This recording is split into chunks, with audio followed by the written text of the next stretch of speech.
Welcome to அறிவு 360 channel. இயல்பு புணர்ச்சி. நிலைமொழியும் வருமொழியும் புணரும்போது எந்தவித மாற்றமும் ஏற்படாமல் இணைவது இயல்பு புணர்ச்சி. எடுத்துக்காட்டு: வாழை கூட்டல் மரம், வாழை மரம். விகார புணர்ச்சி. நிலைமொழியும் வருமொழியும் புணரும்போது இடையில் மாற்றம் ஏற்படுவது விகார புணர்ச்சி. விகார புணர்ச்சி 3 வகைப்படும்: தோன்றல், திரிதல், கெடுதல். தோன்றல்: புதிதாக ஓர் எழுத்து இடையில் வருதல். தமிழ் கூட்டல் பாடம், தமிழ் பாடம். இப் தோன்றல். பலா கூட்டல் சுளை, பலா சுளை. இச் தோன்றல். திரிதல்: ஓர் எழுத்து மற்றொரு எழுத்தாக திரிதல். கல் கூட்டல் சிலை, கற்சிலை.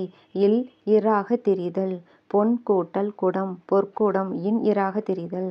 கெடுதல்: புணரும்போது ஓர் எழுத்து மறைந்து விடுவது. 4 கூட்டல் மறை, நான்மறை. கு கெடுதல். மரம் கூட்டல் வேர், மரவேர். இம் கெடுதல்.